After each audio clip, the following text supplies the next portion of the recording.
Welcome back. Now for the latest on the terror investigations in Europe. Belgium authorities say they have arrested and charged one person with links to terrorist activities. 2 others have been placed in detention. In Brussels, the city's threat level was lowered to serious, the second highest ranking after it was in lockdown last weekend. The small town just outside the Belgian capital was once called the city of jihadis after dozens of its citizens left for Syria. But since taking office, Vilvoorde's mayor has taken some extraordinary steps to change the city's reputation, including a de-radicalization officer for the town. Alexandra Field reports. The fastest growing town in Belgium is small. Vilvoorde's population is just 42,000. So when it started feeding fighters to Syria, things spiraled quickly, but then stopped suddenly. The exodus started in the summer of 2012. So in those 2 years, from 2012 to 2014, you had 28 people leave here to go to Syria. Where are they now? Some of them are still there. Some of them are killed. I hear that 6 or 7. Mayor Hans Bonte took office in 2013, the middle of the crisis. At the time, he says Vilvoorde was called the city of jihadis. I've heard it young boys telling me. My dream is to be killed.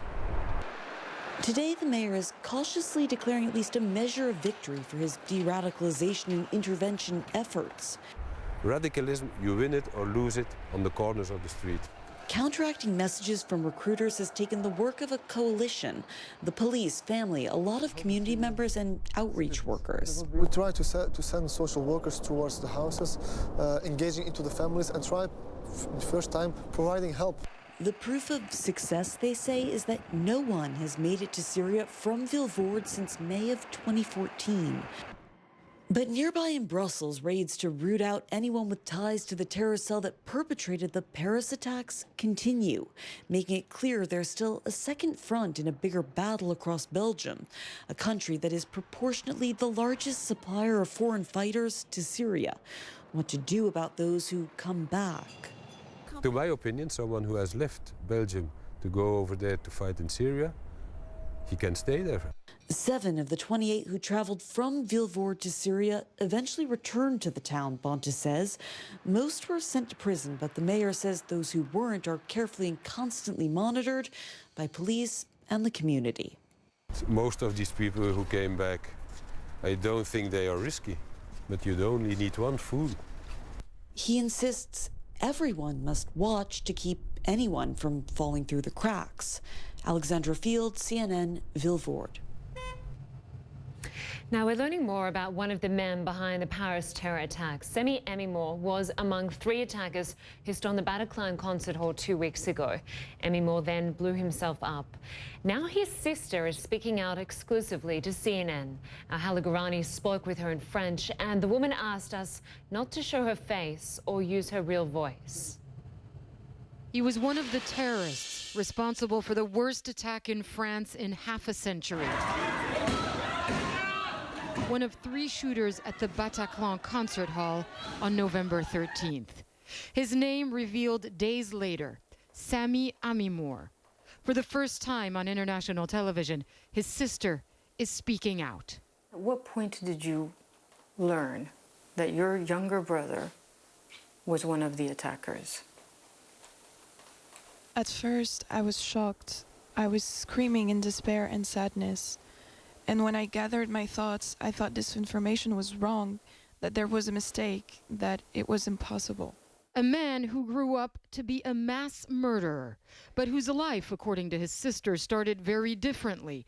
She shared personal pictures of her brother with us. The Sami you knew, you're saying, was a nice guy. Exactly. He was a nice person, a sensitive person, a bit shy, somebody you can rely on, a generous person, someone nice who loved to laugh and joke.